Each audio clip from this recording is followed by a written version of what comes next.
Money talks, money talks. Dirty cash, I want you and dirty cash. Salamlar, yenidən Mənfəta və Kəvyar podkastımızda görüşürük. Bugün isə mövzumuz olacaq finans, maliyyə və maliyyənin əsas atributlarından olan pul.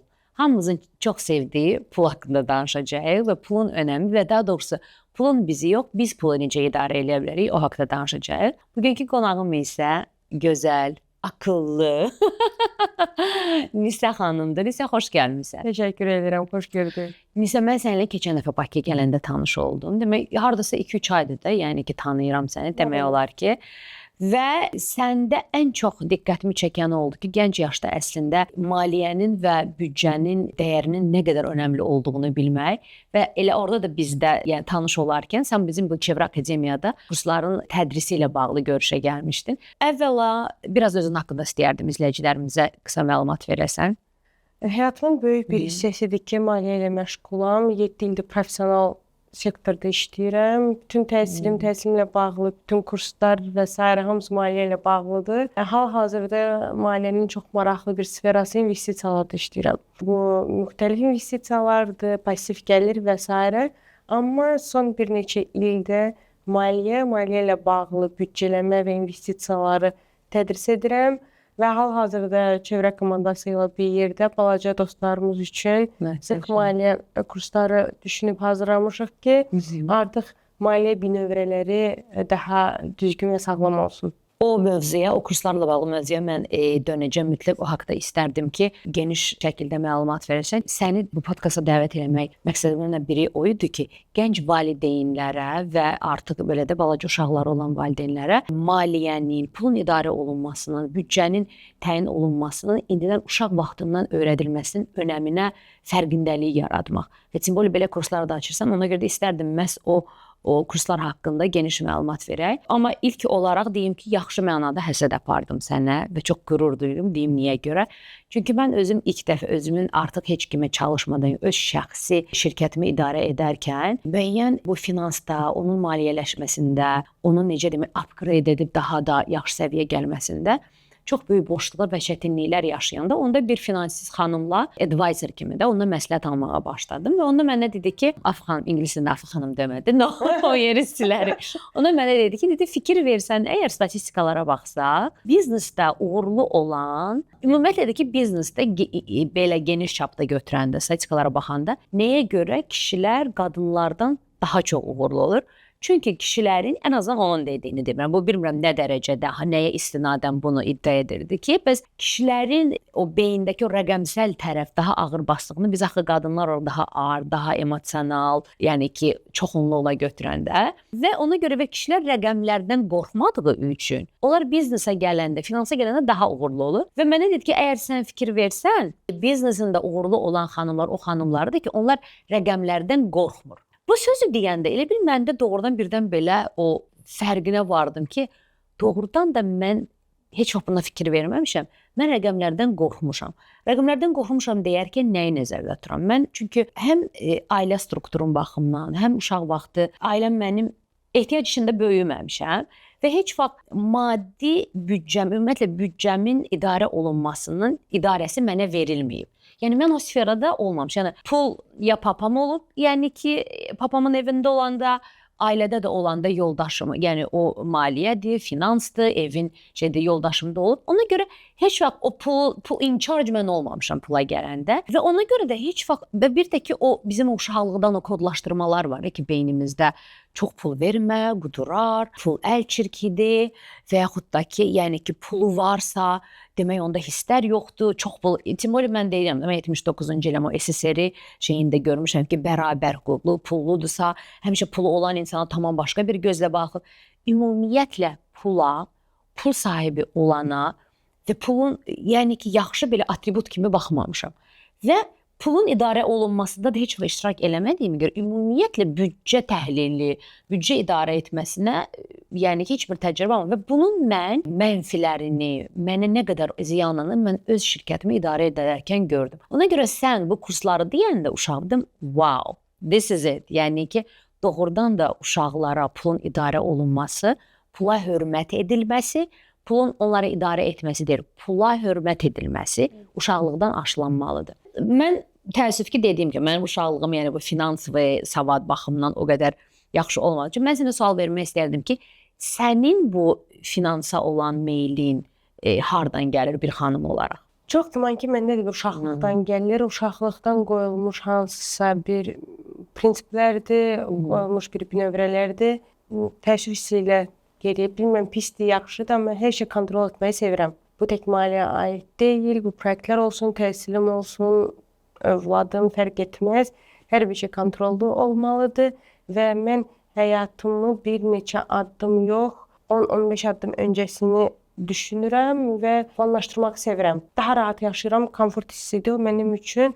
Mənim komfort zonamdır ki, mən hər bir növbəti addımı artıq öncədən bilirəm və onunla da hərəkət edirəm. Bu da artıq o həddə çatdırır. Yəni uşaqlıqdan beləsən. Uşaqlıqdan elə bil ki, onunla yəni özüm həyatımın hər bir tərəfini kontrol etməliyəm kimi bir daxili düşüncə ilə deyim böyümüşəm. Müəyyən yaşa kimi fərqinə varmamışam. Amma büdcəmi hər zaman çox səliqəli, sağlam kontrol etməyi sevmişəm. Mənfi tərəfləri də var ki, bəzən özümə qıymuşam, bəzən qıymamışam. Müsbət tərəfləri də olub ki, həmişə pulum olub. Yəni və böyük arzularıma, istəklərimə də çatmışam. Nələrsə özümə yox demişəm ki, günü bu günü istəklərimə ki, 3 gün sonra daha böyük bir arzuma, istəyimə çatacağam. İndi hal-hazırda onun bəhrəsini iş tərəfdə görürəm ki, büdcəni nə qədər sağlam idarə edirəmsə, bir o qədər həyatım komfortlu, rahat gedir. Kreditlərdən uzaq oluram, kredit kartlarından uzaq oluram. Təhsildir, uşağımın təhsilidir, arzulardır, istəklərdir, istirahətdir. Yəni ki, bunlar üçün mənim indi çox güman ki, gülməli səslənəcək, amma konvertlərim var. Müəyyən bir arzularımın üstündə məbləğini yazıram və evdə onları Və o sənin old school bankındır da, hə? Uşaqlıqda bankaya yığırdım. Yəni ki, mamamı, babamı xahiş edirdim, banka zakatlayırdılar. Ağzını kəsirdim, atırdım ki, dolacaq, nəsə alacağam. Yəni uşaq. Onda sən bəs bir uşaqlıqdan bax bu sənə puluvu yığmaq, o büdcəni tənzimləmə, bu sənə hardan aşlanır? Yəni ailəndə finansist mi var, yoxsa ümumiyyətlə Yox, ailədə ilk maliyyəçi mənəm. Ki, mamam müəllimə, papam memardır. Amma uşaqdan olub ki, istədiyimə çatmağı hər zaman sevmişəm. Çətin dövrlərə düşüb 90-cı illərin əvvəlində anadan olmuşam. Çox maraqlı bir dövrdə hal-hazırda qeyd edirdim ki, yaşayırıq. Çünki köhnə məktəb görmüş valideynlərin azad bir ölkədə böyüyən övladlarıyıq. Yəni ki, çox maraqlı bir transformasiyadır ki, artıq bizə qoyulan kodlar, bizə qoyulan bünövrələr bizim reallığa uymur. Reallığımız fərqlidir. Biz yəni bu reallıqlardan artıq ayrı cür davranmalıyıq. Pula hörmət eləməliyik. Pulun enerji olduğunu qəbul eləməliyik. Yəni pul sadəcə bir kağız deyil. Pulla hörmətlə davranmaq lazımdır. Pulla onun enerji olduğunu qəbul eləməliyik. Çox yaxşı bir deyim var, ondan çox xoşum gəlir ki, pul yaxşı insanı daha da yaxşı, pis insanı daha da pis eləyir. Və həyatımın bəlli bir nöqtəsinə gələndən sonra anladım ki, azadlıq məhz maddi sərbəstlikdən başlayır. Ona görə də sən maddi sərbəstliyini, stabilliyini təmin etməlisən ki, o istədiyin azad həyatı əldə eləyə biləsən. Onun üçün də nə etməlisən? O stratejik olmalısan, sənin finansi savadın olmalıdır, pulun idarə olunmasını. Yəni bu şeylərin də əslində mən başa düşdüm ki, uşaqlıqdan beynin düzgün yönləndirilməsi lazımıymış ki, sən də bu gün oyunla məşğul olmağa çalışırsan. Və bu haqqda danış ki, necə məsəl üçün hardan gəldi sənə bu ideya ki, də çox gözəl ideyadır. Bu fikrimə görə çox qınanmışam, çox güman ki, qınanacağam. Şəxsi fikrimdir. Aşılamıram, amma müəyyən bir təcrübədən deyirəm. Azadlıq hissini pul verir. Nə qədər biz maliyyə cəhətdən özümüzü təmin edə biliriksə, bir o qədər fikirlərimizdə də azadıq, istəklərimizdə də azadıq, manipulativ, abuse münasibətlərdən də uzağıq, yox deməyə bacarırıq. Pul olan insan çox rahatlıqla yox. Və özümüzə seçim haqqı verə bilirik. Seçim haqqı verə bilirik, hə deməyi də bacarırıq, istəklərimizə hə deməyi öyrənirik. Biz bunu səndən müəyyən bir artıq yaşdan sonra başa düşmüşük Nə qədər uşaqlıqdan mən maliyyəmi düzgün idarə eləsəm də, azadlığın pulda olması, yəni maddi, mənəvi rahatlıq, komfort, müəyyən bir stabil maliyyə stabiliyini o mən həyatımda baş verən mühüm hadisələrdən sonra anlamışam ki, mən bu həyatda qadın olaraq demişəm, insan olaraq azad yaşamaq istəyirəmsə, insan olaraq fikirlərimdə azad olmaq istəyirəmsə, sözümdə sərt olmağı istəyirəmsə, yoxa yox, hə demək istəyirəmsə, demək mən maddi ilk öncə aslı olmamalıyam. İkincidə ki, o maddiyyatı əldə etməyə bacarmalıyam. Uşaqlara gələndə isə öz övladım qarışıq, onu aşılamaq istəyirəm ki, sizin pulla düzgün münasibətləriniz gələcəkdə sizin azadlığınızdır. Və arzularınızın həyata keçməsinə Arzularınızın həyata keçməsidir.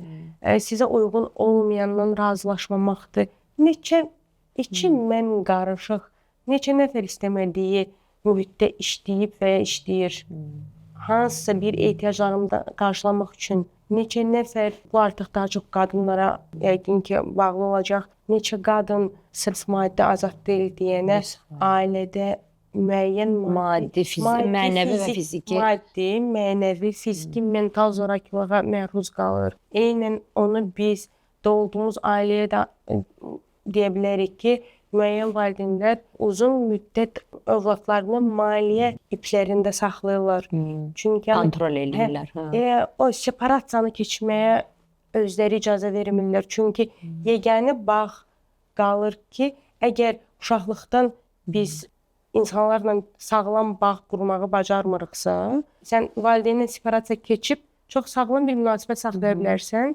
Bu artıq bir ruhani münasibətlərə keçir. Onları biz uşaqlıqdan qura bilməmişiksə, nə valideyn övladınla, nə övlad valideyninlə, burada əlbəttə ki, məsuliyyəti valideynin üstünə istəyirəm. Valideyn artıq başlayır maddi cəhətdən o bağları saxlamağa. Manipulyasiya eləməyə. Uşaq əldən çıxacaq. Qocalanda kim mənə baxacaq? Biz belə yanaşırıq övladlarımıza. Əşqlar olsun ki. Amma ki, övlad uşaqlıqdan anlayanda ki, pul vasitədir. Arzulara çatmaq üçün, daha keyfiyyətli yaşamaq üçün, keyfiyyətli, minimum qidalanmaq üçün insanlarla da bağı fərqli qurur. Artıq kim nəsə bağ quranda ona maddi cəhətdən baxmır.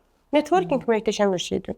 Müəyyən yaşda artıq biz networking quranda biz insandan nə ilə faydalana biləcəyimizə baxırıq. Bu insan mənə harda faydalı ola bilər? Amma maddiyyat ortadan çıxır. Biz o maddi münasibəti pulla düz qurmayanda, münasibətlərimizi düz qurmayanda həyatımıza girən hər bir insanı ilk öncə maddi resurs kimi baxırıq ki, necə istifadə edə bilərəm? Materialistik. Necə istifadə edə bilərəm? Uşaqlıqdan qadın qızlarımıza bizə deyirlər ki, sənə vardı, ər qismət olsun.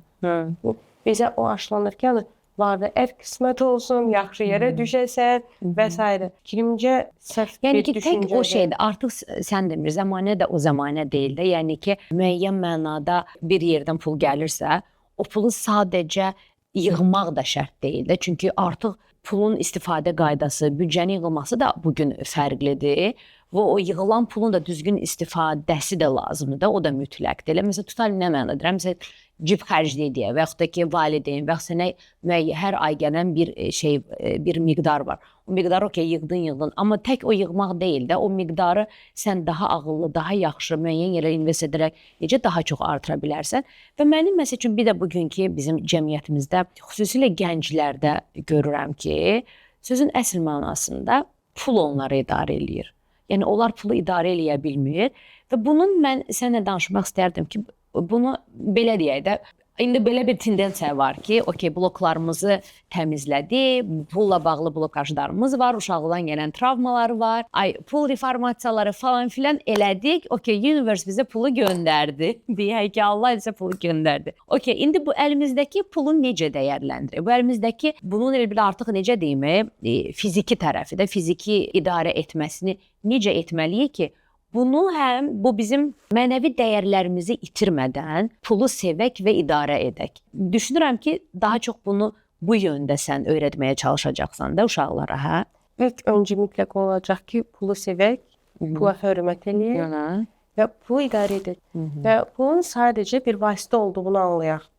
Biz çox pul qazanmağa yox, arzularımıza çatmağa fokuslanmalıyıq. Bax bu Çünki çox yəni önəmlidir. elə öncə də səndən qeyd etdiyim kimi çox pul ola bilər. Amma səndən xərcləmək imkanını əlindən alsalar, o pul sənə heç bir dəyəri olmayacaq. Sadəcə bir kağız olacaq. Bu nə anlamına gəlir? Yəni pul özü-özlüyündə əgər o bizə heç arxasıca heç bir arzumuza və heç bir ehtiyacımızı qarşılamırsa, pulun özü-özlüyündə bir dəyəri yoxdur. Düzdür, müəyyən bir maliyyəyə getsə çap olunma dəyəri var, maksimum. Yəni ki, heç bir arzu, istək, ehtiyac, investisiya və s. bu pul qarşılamırsa, demək o pulun bizə dəyəri yoxdur. Biz fokuslanmalıyıq çoxlu pul qazanmağa yox, daha keyfiyyətli yaşamağa, daha çox arzularımızı həyata keçirməyə, özümüzü inkişaf etdirməyə. Yəni ki, onun içində müxtəlif vasitələr var. Ən möhtəşəmi və ən güclüsü puldur. Biz həyatımızı inkişaf etdirmək üçün puldan istifadə etməliyik. Və ilk öncə mən onu aşılamaq istəyirəm ki, uşaqlara biz çox pul qazanmağa fokuslanmamalıyıq. Biz pulun bizə verəcəyi möhtəşəm bir arzular, hisslər, emosiyalara fokuslanmalıyıq. Yəni Bu bunun artıq mənəvi tərəfidir də belə başa mənəvi tərəfidir ki, həm də ki deyərdim ki, bunun fiziki tərəfidir. Çünki ancaq pulun çoxluğuna fokuslansaq, həqiqətən də artıq ətrafında da baxsından görərsən ki, elə insanlar pul əziyyətlə qazanır. Həqiqətən də əziyyətlə qazanır. Sırf pulun çoxluğuna fokuslanır. Mən çox qazanım. Mən bir neçə dəfə elə bir eksperiment aparmışam. İnsanlara sual vermişəm ki, sən o pulu çox qazandın. İndiki qazandığın əmək haqqından 2 dəfə və 3 dəfə əmək haqqı nə edəcəksən? Sualın cavabını çox almamışam. Qazanım görərik də. Demək belə çıxır ki, elə bir növ belə də əgər sən də mənə deyin, əgər düzəmsə və yaxud səhvəmsə, çox pul qazanım ki, falan, yox, çox pul qazanım, maşını alım, deyək ki, hansı dediyim maşını alacağam deməkdənsə, o maşını istəyirəm, o maşını almaq üçün pul qazanmalıyam. Eynən. Hə, okey. Qoyulan məqsədlər düzgün olmalıdır ki, mən o maşını və ya o evi almaq üçün nə etməliyəm? Pul, yəni pul bir vasitədir. Nə etməliyəm? Hədəf deyil. Hədəf deyil. Hədəf bizim arzularımız, istəklərimiz və həyat keyfiyyətimizdir. Pul vasitədir. Yəni o ev almaq üçün tək pul qazanmaq, general baxsaq, tək pul qazanmaq yetərli deyil. O evi tapmaq lazımdır. O evin satılıb satılmamaq, yəni ki, müxtəlif pulu qazandım. O ev satılmırsa, yəni ki, demək pul da yetərli deyil. Zaman. Bunlar biz vasitə olaraq yanaşsaq, artıq biz pulu idarə eləmiş oluruq və bu sağlam münasibətdir. Əfsuslar olsun ki, çox yaxın bir zamanda bunun fərqinə vardım ki, bizim bəzi arzu istəklərimiz bizim deyil. Cəmiyyət tərəfindən bizə məcburi aşılanmış bir həyat tərzimi deyim, bir arzu. Möhtəşəm bir marketinqdir. Həqiqətən də möhtəşəm bir marketinqdir. Çünki dərindən insan özünü analiz eləyəndə fərqinə varsa ki, bu mənə lazım da deyildi. Niyə almışam? O qədər yaxşı vurğuladın ki, mən də son günlərdə sən deyən şeyin fərqinə vardım. Və onu anlayırsan ki, müəyyən sosial şəbəkələr, marketinq, lüks brendlər və sairə həyat, müəyyən bir həyat səviyyəsi bizə aşılanır. Çox asta-asta, çox möhtəşəm və artıq bizim öz arzu istəklərimiz klonlaşmağa başlayır. Kopyalanır. Onun üzərindən istəmədiyimiz arzuları istəməyə başlayırıq. Və onu bizə nə lazım? Pul. Burada artıq çox sərt səslənəcək.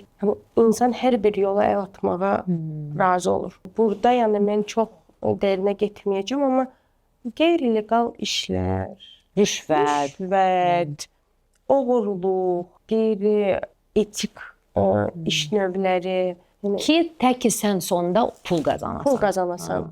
İnsanın mənəvi çərçivələri pozulmağa başlayır. O yaxşı bir söz gözün görmür. İstəyirsən gözün görmür. Amma onu əldə eləyəndə də öz arzunu onunla da deyirsən, həzz yaşamırsan. Düzdür. Onun mən fərqinə hətta deyə bilərəm ki, öz üzərimdən deyə bilərəm ki, müəyyən bir etaplar oldu ki, müəyyən bir mənim üçün olan arzuları ki, əldə almalıyam, onları əldə edib, amma o gözlədiyim həzz hissini yaşamadım. Mən çox gözəl başa düşürəm sən nə deyirsən. Çünki məs çox maraqlıdır ki, məsələn bu mövzuya toxunursan. Bu yaxınlarda mən də bir şeyin fərqinə vardım ki, social mediaya baxarkən, ümumiyyətlə də yəni ki, dünyanı izlərkən içimdə elə bir hiss vardı ki, sanki nədənsə mən də geri qalıram. Başa geri Eyni. qalıram və yaxud da mən də nəyisə almaq istəyirəm, uymuram. Ya məsəl üçün o da onu almalıyamsa buna çatdırmıram. Elə bir belə dilemma yaşayıram və elə bilirdim ki, mən hardasa hələ də çatmalı olduğum yerdə deyiləm. Sonra birdən elə bil öz-özümə sual verdim ki, mən özümü kiminlə və nə ilə compare eləyəndə çatmalı yerdə deyiləm.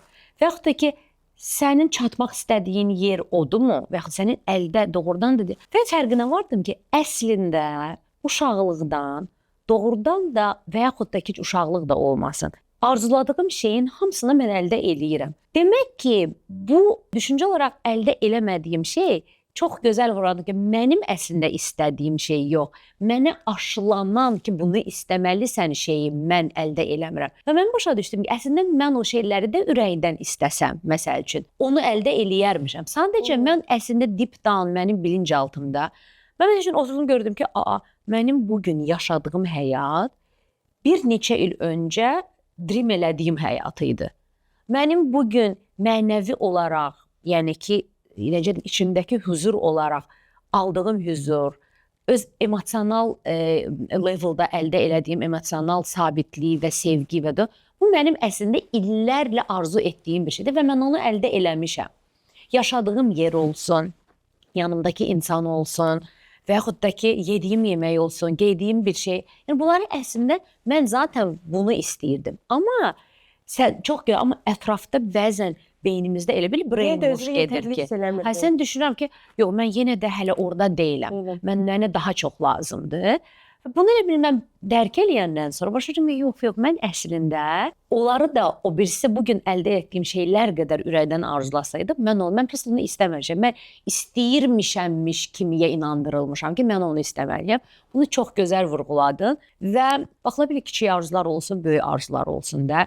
Mənim kimi bir insan finansi background olmadan və yaxud da ki, rəqəmlərlə yeni dostluq etməyə başlamış biri olaraq ən belə primitiv şəkildə büdcəmizi təyin etmək, lap elə evdar qadın da olsa, hamı məsəl üçün işləmirdi və ya evdar xanım, yaxud da ki, ev üsulunda yeni bir işə başlayırlar. Ən primitiv şəkildə büdcəni idarə etmək hardan başlayır, necə? Məsələn, onu bizə izah edə bilərsən. Ən primitiv və ən mənə elə gəlir ki, hər kəs üzərindən gələ biləcək addımlar odur ki, aylıq xərclərimizi müəyyən etməliyik. Stabil aylıq xərclərimiz var. Mən sənə sual versəm ki, stabil aylıq xərclərindən xəbərin varmı? Hell no.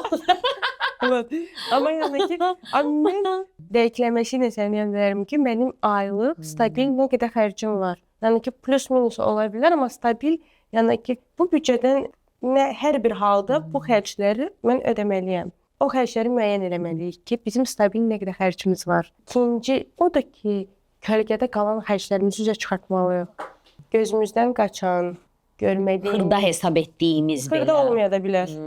Xırda olmaya da bilər. Yəni, bir həftə bundan qabaq hansı çeki ödəmirsən, sualı versən, sən onun cavabı olmayacaq səndə. Amma onu qeydini aparanda, onun aylıq, bir neçə ay mütəmmaddi olaraq analiz eləyəndə, artıq kölgədə qalan, yadda qalmayan, emosional xərclərimiz, lazımsız xərclərimiz üzə çıxır.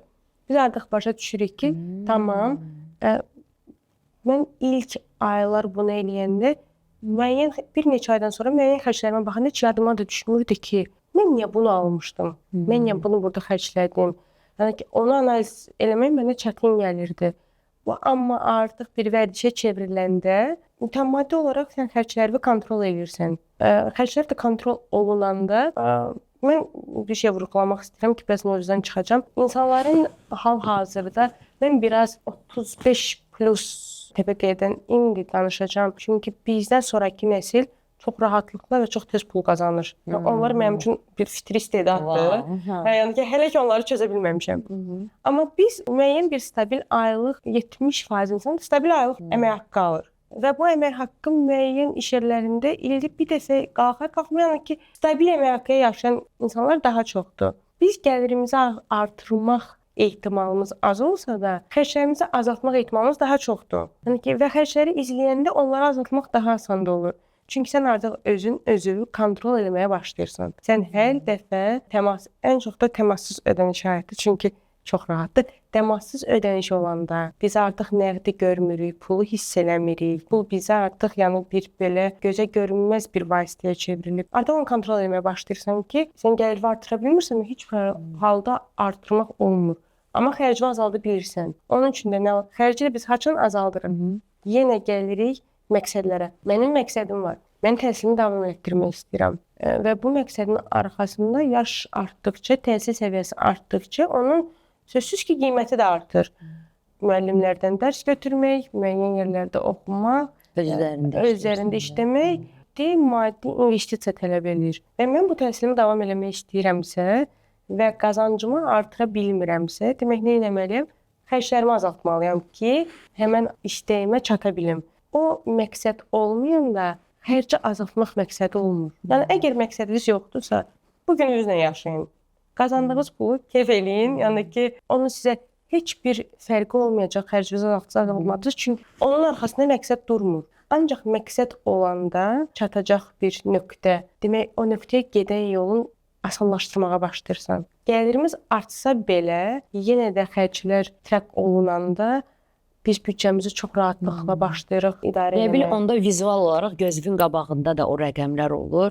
Deyirəm də məsələn mən əvvəllər bank hesabım, mən həmişə dedilər ki, nə olursa olsun aylıq bank, məsələn mən o finansiz xanım deyirdi ki, hər həftə olmasa da, vaxtın yoxdursa, hər ay bank statement'i çıxar, one by one hamısına keç, orada ən xırda, çünki deyir, hətta deyir Amerika, orada deyirsən o qədər xırda chargelar belə tapırsan ki, o səndən yanlış şəkildə çıxarılır. Amma sən ona baxmırsan və günün sonunda sən hesablayanda bayağı bir də pul eləyir ki, yanlışlıqla çıxılmış fillər ki, onların əslində sən, yəni ki, büdcəsini də tuta bilərsən də. Və mən o bank statement açıb ona baxmaq belə mənim gözümdə böyüdürdü. O dərəcədə mən rəqəmlərlə dost deyildim. Yəni ki, rəqəmləri görmək mənim beynimi yandırırdı. Və onda başa düşdüm ki, mənim məhz biznes sahəsində olan zəifliyim buradan gəlir. Rəqəmlərlə dostluq etməməm, anxiety yaşamam, büdcəmi dəyərləndirə bilməmək. Məhz büdcəni dəyərləndirmək özü də elə, belə baxsaq əgər mənəvi, spiritual baxımdan tərəfdən baxanda elə pula hörmət deməkdir. Yəni mən pula hörmət eləmirdim. Amma indi yavaş-yavaş artıq o mindsetimi də dəyişir. Bir dənə də burada sən bayaq qeylədin, sən enerji ilə də maraqlanırsan. O insanlar, məsələn, mən əvvəllər bir padırqam vardı, o da həmişə belə, o da belə də just spiritual idi. Afa, manifest elə, inan, elə. Mən dedim ki, nə manifest, mənim orada nədə oturacaq. Money, universe, mənə money elə, mən kredit kartlarım ödənəcək, başa düşdü. Yəni, o mənə çox absurd gəlirdi də. Amma bu günləri, məsəl üçün, düşüncədir, axında qalmaqdır, bəzi şeylər. Dediyim kimi, mənə gəlir mənim spiritual tərəfimi yetəri qədər üzərində işləyirəm, yaxşı bir səviyyəyə gətirmişəm. Mən, əgər sən də buna maraqlanırsansa, sən mənə deyə bilərsənmi ki, mənəvi dünyadakı o pul enerjisi ilə materialistik dünyadakı fiziki o action'ı deyək, onun balansını necə tutturmaq olur? Yəni, onun vəhdəti nədir? Buna cavab verə bilərsən. Üzərimdə sınadıqca nə nəticələrə gəlmişəm və qeyd edim ki, mən ayrısının səhvində öyrənən bir insan deyiləm. Yəni, öz başımdaşa dəyməyincə öyrənmirəm. Bir, onu deyə bilərəm ki, pul sakit insanlar sevir. Emosional olaraq sakit, öz-özündən harmoniyada olan insanlar sevir.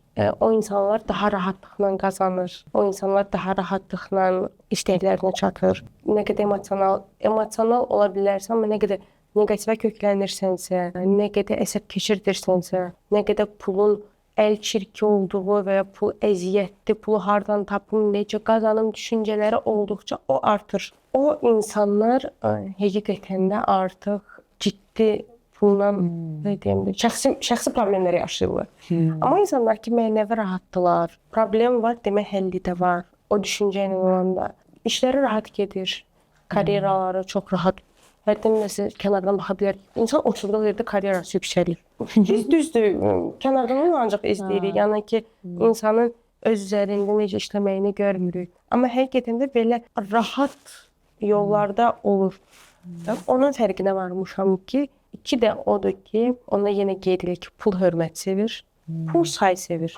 Onu mən uşaqlıqdan eşitmişəm və indi təsdiqləyə bilərəm ki, yəni pulla bağlı eşitdiyim stereotiplərdən biri ola bilər ki, təsdiqləyə bilərəm ki, pul sayı sevir. Yəni deyirlər ki, pulu say.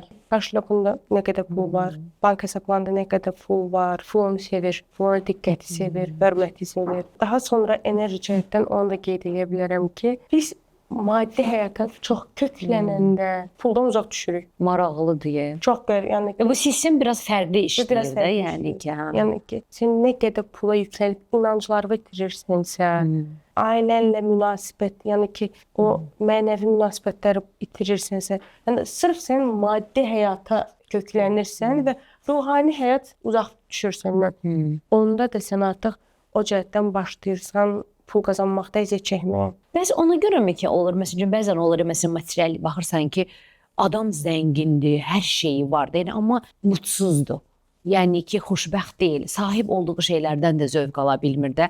Bəs o insanlara pul, yəni görsən ki, mentalı rahat deyil, daxilində rahat deyil, amma pulu kalan. Bəs o insanlara o pul necə gəlir? Yəni burada məsələn həm coach elədim, həm finansist elədim. Yəni mən indi biraz analitik cəhətdən də orada ilk sual mən verərəm ki, o insanlara, yəni bu pulu qazanmaq üçün maddi və mənəvi hansı cinayətləri törətmisən? Nə sənin vicdanını bu qədər sızladır? Bəzən də olur ki, artıq o qədər hər şeyi, o məsəl üçün imkanları ilə əldə edirlər, hər şeyi dadırlar. Artıq o pulun onlara verdiyi satisfaction da yoxdur. Səhv eləmirəmsə, Rockefellerə sual verilmişdi ki, yəni siz pulunuzun hesabatını verə bilərsinizmi?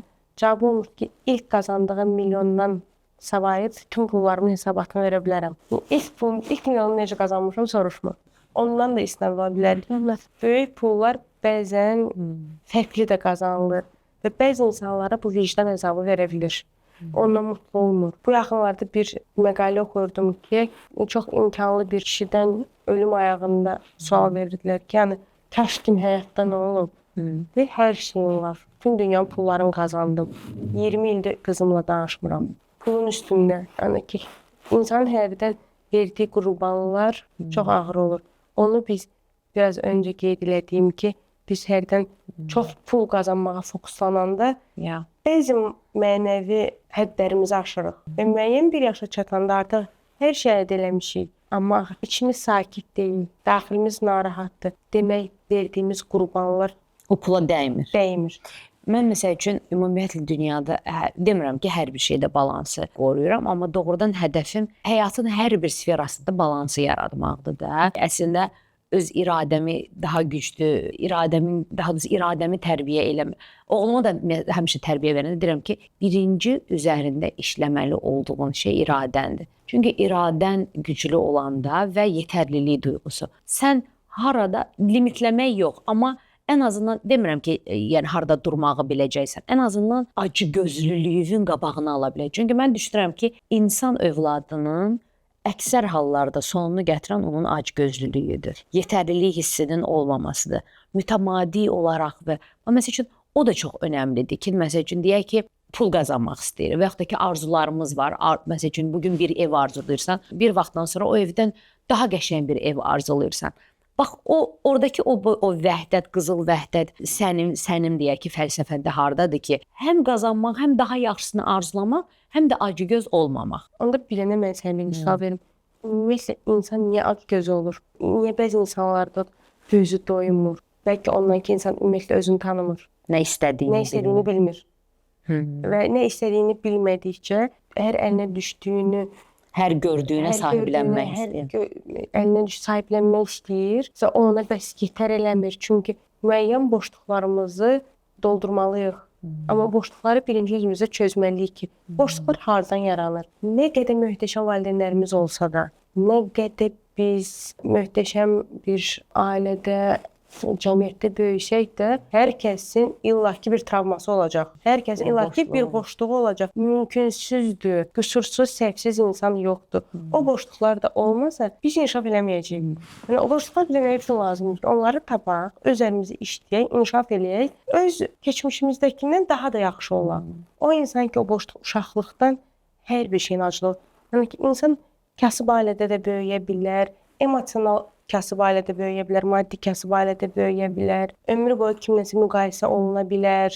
O biraz çox dərin travmalar, biz travmalara enəcəyik ki, acgözlük nədən, hər insan acgözlüyü nədən yaranır? Amma mənim şəxsi fikrimdir ki, acgözlük sırf bu insanın içindəki tanımadığı boşluqlardan yaranır ki, onları Ya da ki, üzləşməyə qorxduğu qorxuları. o qorxular da bizə travmalardan yaranırdı. Bu uşaqlıqda ola bilər ki, çox bəsit bir şey deyəcəm. Oyuncağını əlindən alıb kiməsə veriblər, itirmək qorxusu uşaq yaşayır.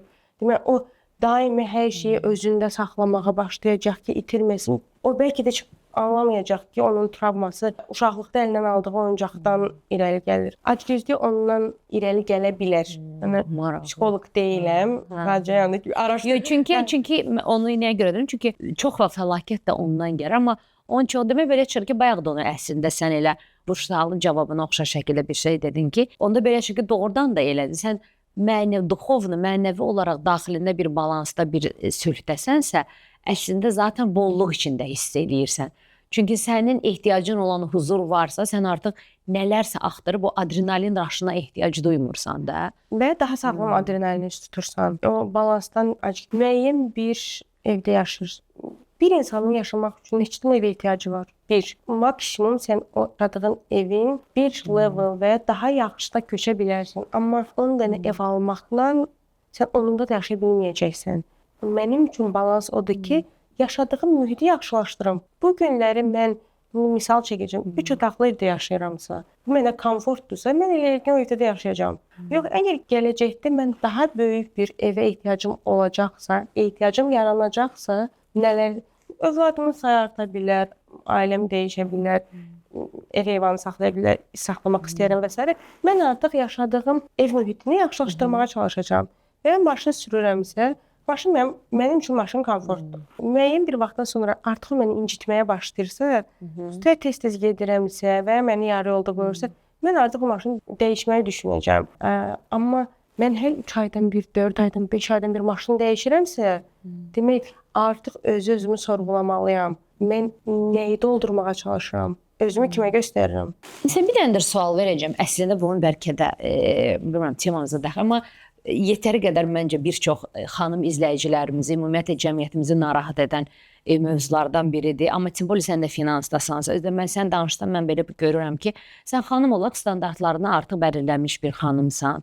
Özün əgər müəyyən, yəni ki, əziyyət sözünü istifadə etmək istəyirəm, çalışıb, təhsilini öz üzərində işləyərək həyat standartlarını yaxşı şəkildə, yaxşı səviyyəyə gətirən bir xanımsan. Nə istədiyini belə, məsələn, gənc xanımsan, amma nə istədiyini artıq bilirsən. Bax, sənin kimi statusda olan xanımlar evliliyə gələndə, partnyorluğa gələndə, məsəl üçün də Rahat oturum. Rahat otur. Bax, bu günləri mənim bir çox oğlanlarda və oğlanlardan ən çox eşitdiyim şikayət odur ki, qızlar hamısı materialistdir. Qızlar, məsəl üçün, oğlanlar sanki daha çox anlayış, sevgi, qızlar daha çox fokus olublar materialistik qazanca, beklentilər falan filan. Ki də, məsələn, mən də sənə qulaq asıram, məsəl üçün, sən sabah əgər həyatına bir insan girsə, sən məsəl üçün, bugün öz pulu, öz maddi sərbəstliyi istədiyin kimi qazanmaq üçün yetəri qədər öz üzərində işləmisən. Buna həm vəsait istifadə eləmisən, həm zaman istifadə eləmisən, müəyyən şəkillərdən keçmisən. Amma sən sevgiyə və mənəviyyata nə qədər dəyər versən də, amma qarşındakı insan sənə sevgi verir, amma çulsuzdursa, üzr istəyirəm ifadəmə görə, sən orada artıq istər-istəməz, yəni ona biraz materialistik tərəfdən yanaşıb, hardasa öz standartlarını saxlamaq və ona hörmət eləməyə polnüstü haqqın var. Söz-söz. İndi bilmirəm, sualı sənə necə, əminəm ki, başa düşürsən də nə demək istəyirəm. Yəni ki, və digər tərəfdən də, bir tərəfdən də okey, kişilərə bu tərəfdən haqq verirəm. Başa düşdüm ki, okey, biz qızlar daha çox materialistik olur. Haqq vermirəm. Başa düşürəm, amma nəyi demək istəyirəm ki, yəni mənəvi uyğunluq axtaranlar, sevgi axtaranlar, huzur axtaranlar falan filan. Amma digər tərəfdən də bəzi o qız, mən sənin dediyim kimi, sənin kateqoriyada olan bir xanımın öz standartlarını tələb etmə haqqını %100 dəstəkləyirəm. Amma digər tərəfdə də o bayaq qeyd etdiyin var, yəni ki, masaya bir şey gətirmə kapasitesi olmayan xanımların başqaları tərəfindən maddi hər bir şeyinin tənzimlənməsinin, yəni ki, bunu gətir, bunu istəyirəm, mənim hər tərəfim məni təmin elə, amma qadının masaya gətirib masa dedim, yəni ki, ortaqda, yəni evləndən sonra partnership eləndən sonra masaya gətirib bir şey yoxdursa, yaxşı.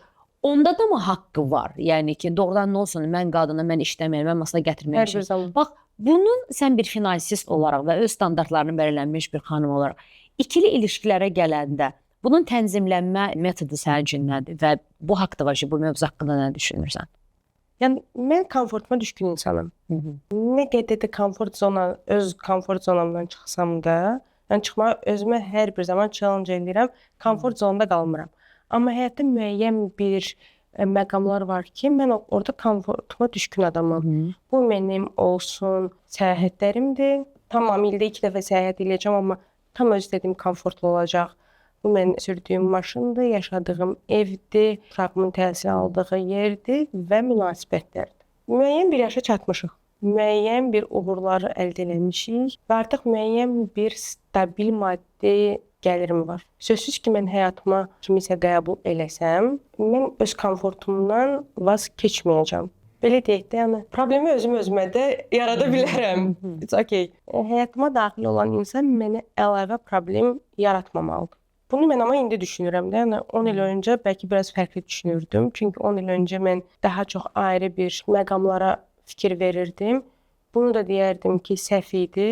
Burada biz yenə gələcək ki, uşaqların maddi tərbiyəsinə, ən xüsusilə qızlarımızın maddi, mən bunu artıq tərbiyə deyərdim, maddi tərbiyəsinə ki, sən işləməsən də belə, sən haqqındır işləməmək. Sən qadınsan.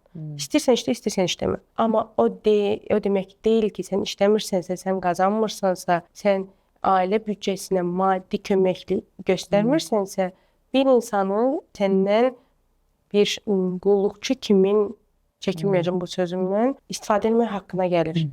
Bu bir ailədir. Bu balaca bir communitydir. Yəni ki, bir insan maddi impakti varsa, demək bu qadının da o evdə yaratdığı ailə mühiti var. O da nə qədər maliyyətçi olsam da deyirəm ki, çox vacib bir impaktdir ki, bir qadın ailədə o ailə huzurunu yarada bilir. Yəni ki, istiliyi yarada bilir. Sən hər axşam gəlirsən, sən isti yeməyin var, təmiz əyin başın var, uşaqların təmizdir. Yəni ki, hətta mən ailə maaş almırsa, o demək deyil ki, o iş görmür. Ki, ondan da əlavə, yəni sənin valideynlərin, qohumların ad gününə kimi sənin yadıma salır da bu insanı. Yəni ki, sən bundan həyat bölürsən. Pulsuz asistantdır, eləvin. Sən sənin həyat bölürsən. Bu insan işləmirsə, sən onu Üzr istəyirəm, mən bayaq masaya gətirmək, bir şey gətirmək də onu nəzərdə tuturdum. Çünki bəzən xanımlar ümumiyyətlə heç nə eləmək istəyir, amma tələb listi bu boyda. Yoxdur, yəni onda da, o da haqsızlıqdır. Yəni mən prinsessayam, başıma dolanın anlayışı da indiki dövrdə yoxdur. Çünki nə qədər qızlarımız da artıq özgüvənli olsa da, nə qədər biz özümüzə nə istədiyimizi bilsək də və bəzi münasibətlərlə razılaşmasaq, kişilərin də bu tam haqqıdır və kişilər də müəyyən bir münasibətlə razılaşmırlar və tam da düz eləyirlər. Çünki insan da o ailənin müəyyən bir səviyyədə yaşaması üçün indi əziyyət biraz çıxır. Effort, əmək. Əmək qoyur, vaxt sərf eləyir, sağlamlığını sərf eləyir. Çox böyük ehtimal ki, sevmədiyi işlə məşğuldur, amma orada yaxşı qazanır deyə oradan çıxmır. Hansısa hobbilərindən vaz keçir, dostları ilə görüşlərindən vaz keçə bilir. Yəni onun da qarşılığını qadın verməlidir və o artıq bir masa arxasında oturub mütləq şəkildə müzakirə olunmalıdır. Mənim üçün ən vacib məqamlardan biri odur ki, həyatımda olacaq bir insanla mən masa arxasında oturub həm maddi tərəfi, həm mənəvi tərəfi müzakirə eləyə bilim, müzakirə edim və artıq müəyyən bir sərhədlərimizi öncədən qoyaq. Nə qəbulumuzdur, nə qəbulumuz deyil.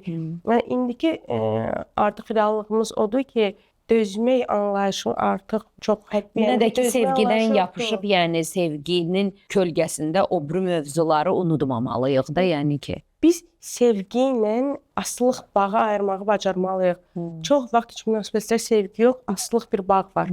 Çünki sevgi çox ali, çox fərqli bir duyğudur. Biz qeyd etdiyimiz məqamlar o aslılığı xəstə belə deyək, qeyri-sağlam bir Ha. bağdır. Yəni o abuziv münasibətlərdir ki, kişi qazanır, gətirir, ondan istifadə edərək qadını hansısa bir mənada alçaldır. Qadın da ayrı bir məqamda öz mən qadınam, heç nə eləmirəm, istifadə eləyib kişinin abuz eləyə bilir. Yəni o məqamları aradan götürsək, bəli, yəni qadın qazanmasa da belə ailəyə müəyyən bir impaktı varsa, ailəyə müəyyən bir dəyərlər qatırsa, biz maddi cəhətdən Mən ona belə deyirəm də, mən ona deyirəm ki, evlilikdə bəzən məsəl üçün qadının elədiyi elə bir impact, elə bir əmək var ki, məsəl üçün onun qiymət kağızı yoxdur. Sən alırsan, gedirsən alırsan o ki, qabı, maşını falan, bilirsən ki, onun üstə təq var.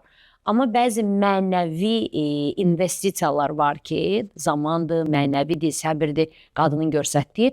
O çox önəmlidir ailə üçün, amma onun price təqi yoxdur. Bir də ki, mən də düşünürəm ki, bugünkü zamanədə qadınların sürətlə, çünki qadınların inkişafı sürətlə gedir. Düşünürəm ki, biraz o balansda pozulub ki, o mənada. Məsələn, bugün sən successful qadın ola bilərsən, qarşıva elə bir insan çıxa bilər ki, o da hansısa həyatının sıfırdan başladığı bir dönəmindədir. Amma o demək deyil ki, onda potensial yoxdur. Amma sadəcə sən ola bilər ki, bir neçə addım onda qabaqdasan, amma o səndən maddi və karyera olaraq geridədir. Amma o demək deyil ki, ora gəlməyir. Amma potensial var. Düşünürəm ki, orada da bəlkə də sən də o oğlanlara da hardasa, necə deyim, şans verilə bilər. Mən biraz ona humanist baxımdan yanlışam.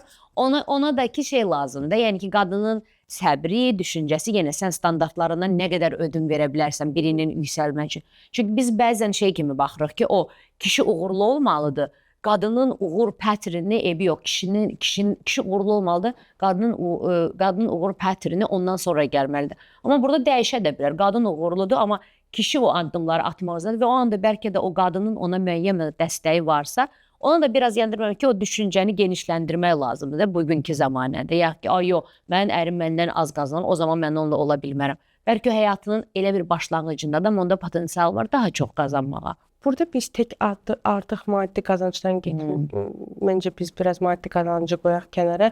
Yəni 33 yaşım var. Müəyyən bir həyat görmüş, müəyyən bir çətinliklərdən keçmiş, özümə çizdiyim bir yol var. Yol tam səmimi deyəcəm ki, bu yolda tək ayaq üstə durub, yəni qapıları bir-bir özüm döyüb, müəyyən bir addımlarla həyatımı istədiyim səmtdə qururam və bu yolda əlavə kiməsə dəstək olmaq, kimisə qaldırmaq, kimisə müalicə eləmək. O sənin seçimin deyil. O mənim seçimim. Yəni mən o xilas edici rolundan özümü çıxartmışam. Çünki mənim bu cəmiyyət üçün, bu dünya üçün böyüdəcək bir övladım var. Mənim özümə sərf elədiyim gücdən qalan və daha da xərcləyəcəyim bir enerji olan bir övladım var. Mən maksimal olaraq övladıma fokuslanıram ki, mən nə qədər özümü inkişaf etdirsəm də, bu cəmiyyət üçün maksimal dərəcədə çalışmalıyam ki, sağlam bir insan böyüdüm. Və burada artıq bəlkə də qadınlığıma bel bağlayaraq özüm kimdənsə dəstək gözləyərəm. Özüm gözləyərəm ki, kimsə mənim hətta ki, maddi də yox, bir mənəvimi deyim, bir deyirlər o çiyin, daha çox özüm ona köklənərəm, kiməsə özüm o çiyin olaram. Yəni ki, bu zamanədə, bu reallıqda mən feminist deyiləm. Ona inanıram ki, o, yəni ki, bizdə olan bugünkü feminist anlayışı ilə də razı deyiləm. Çünki feminizm tamamilə fərqli bir anlayışdır. Amma indiki zamanədə bizim qadınlar yetərin qədər kişi rolunu üzərinə götürübdür. Biz yetərin qədər kişilərlə çiyin-çiyinə yol gedirik. O rolu da onların əlindən almaq məncə Amma məsələ deyim ki, bu prosta sadəcə bizim Azərbaycan praktikasında çox azdır. Niyə görə bunu dedim? Məsəl üçün Amerikada finans qazanan xanım nümunələri var ki, amma fərq nədir? Fərq odur ki, evdə xanım çox qazanırsa, evdə oturan kişi xanımın rolunu öz üzərinə götürür. Nə mənada? Uşağa baxır, yeməyi bişirir, evin laundrysini eləyir. Bizdə təəssüf ki, xanım çox pul qazananda kişi yenə o üzərinə düşən ev işini kişi götürür. Qadın çöldə pul qazanır, gəlir evə, evdəki də işi də görür. Onda düz deyirsən. Onda sən o kişinin reabilitasiya mərkəzi olmalı deyilsən. O ailə modeli Mən nə demək istəyirəm ki, nə demək istəyirəm? Məsələn, əgər sən qadın olaraq uğurlusansa, sənin partnyorun və yaxud da ki, sevgilin ola bilər, partnyorun ola bilər, hansısa bir uğur periyodundan keçirsə, tam ora gəlib çatmayıbsa, məsəl üçün deyirəm də, mən o özə demirəm mən bunu eləyirəm, bəlkə mən də onu eləmərəm, amma ümumiyyətlə deyirəm. Və sən orada sən orada məsəl üçün daha çox karyeranı qurarkən, sənin işini də əgər yanındakı həyat yoldaşın bölüşürsə, məsələn, niyə görə? Biraz elə bir hardasa balans onda da, okey, biz qadınıq, biz mütəmadi olaraq biz o dəstəyi görsədir. Amma kişilərin də bir düşən momenti olur da. O düşən, kişi hər düşən momentdə onda onun, bağışda mən qadınam, sənin düşən momentdə mən sənin yanında ola bilmərəm, mən qaçacam. Onda o da mən düşünürəm ki, biraz şey olur. Burada artıq biz ayrı cür baxırıq da. Biz artıq münasibətdəyiksə, yəni müəyyən bir həyat yaşayırıq bir yerdə, sözsüz ki, fərq yoxdur. Kişi, qadın düşüşü yaşayanda partnyor yanında olmalıdır. Bu sözsüz ki. Yəni bu heç müzakirəyə açıq bir mövzu deyil. Yəni sevgi həmişə münasibət 50-50-yə deyil. Hərdən bu 90-ın 10-adır, hərdən 70-in 30-adır, hərdən 100-ün 0-adır. Yəni ki, bu müzakirə olunmur. Yox, əgər mən hal-hazırda, yəni ki, öz həyatımı sürürəm və həyatıma girmək istəyən insan o çox güclüdürsə, mən çox möhtəşəm bilirəm ki, o məndə xilas edici görür. Kişilərə çox vaxt qadın mənəvi xilas edici kimi lazımdır. Ya da ki, zaman verir. Deyirsən ki, məsəl üçün, tamam, amma mən səninlə bu dəqiqə o ilişkini yaşaya bilmərəm. Sən o gedib bir yerə çat, onu hardasa o bir mənimlə eyni standart şeyə gəl, onu görüb ondan sonra. Yəni tamamilə onda Nisə əzizim, doğrudan çox maraqlı. Prosta yəni ki, podkastın müəyyən bir saatı var da, o saatı aşmamaq üçün, amma biz əslində çox daha yaxşı mövzulara girdik. Biləsiniz ki, bunu burada biz kəsmişik hələ mövzuları, çünki podkastı uzatmamaq üçün. Doğrudan səninlə istəyərdim ki, bir dəfə də podkast edək, məhz qadın və kişi münasibətlərindəki finansivi balans. Amma mən bir də, yəni ki, söhbətimizi bitirmədən əvvəl istərdim ki, briefly Çevrə Akademiyada tədris edəcəyin, o uşaqlara veriləcək finans dərslərində əsas highlightlar nədən ibarət olacaq? O haqda məlumat verərdin ki, valideynlərin bu haqda informasiyası olsun. Ondan sonra da mövzumuza ekrəmirik. Biz təlimlərimizdə fokuslanacağıq uşaqlara ilk öncə ümumiyyətlə planlaşı ilə tanış eləmək. Pul nədir? Pul necə qazanılır? Necə pulla düzgün münasibətlər qurmaq lazımdır? Kiçik büdcəmizi necə idarə edəcəyik? Hətta biz müzakirə elədik ki, mən oraya əlavə etmək istəyirəm ki, uşaq olsaq da belə düzgün məqsədlərimizi qoymağı, ani istəklərimizi çözməyi, analiz eləmək, ani istəklərimizə üstünlük veririk, yoxsa gələcəkdə daha böyükmü, onların dalınca gedirik. Yəni əsas bizim məqsədimiz o olacaq ki, uşaqların pulla sağlam münasibətini qurmaq ki, uşaq sabahları biz öyrəşmişik, uşağı pul 16-17 yaşında veririk. Yəni onda o pulu verəndə nə valideyn, nə uşaq xoşa gəlməz hadisələr yaşamasın. Çünki biz müstəqil bir vətəndaş böyüdürüksə, demək, onun da pulla müstəqil bir münasibəti olmalıdır. Azadlıq özü də birdən-birə, uşağa birdən-birə çox pulla veriləndə və o əldə elədiyi azadlığı da necə istifadə edəcəyini bilmir və həmin azadlıq o uşağın sonuna da gətirib çıxarda bilər. Onu da gətirir. Əfsuslar olsun ki, xoşa gəlməz hadisələr də baş verir. Düzdür. Və belə bir qərara gəlmişik ki, biz maliyyəçi böyütməyəcəyik. Bu uşaqlar gələcək maliyyəçi olmayacaqlar. Nə sənət seçsələr, fərq etməz. Evdar qadın olsa da, diplomat olsa da, yəni aralarında nə qədər sənət istəyirsiniz qoya bilərsiniz. Həmən şəxs vətəndaş olaraq, bir sıravi insan olaraq büdcəsini idarə etməyə bacarmalıdır. Və biz bundan başlasaq, gələcəkdə nə kredit risklərinə uyacaq uşaqlar, çevrələrini düzgün seçəcəklər. Çünki maddi azad insan çevrəsini düzgün seçir. Nəsə, çox təşəkkür edirəm. Doğrudan da bugünkü çox aktual mövzudur. Bugünkü zamanəmizə uyğun olaraq da. O zaman da mən də söhbətimizi bitirərək sizə çox təşəkkür edirəm. Və buradan da izləyicilərimizə demək istəyirəm ki, məqsədiniz aydın və o məqsədinizə çatmaq üçün pulunuz çox olsun. Çox təşəkkür edirəm. Çox sağ olun.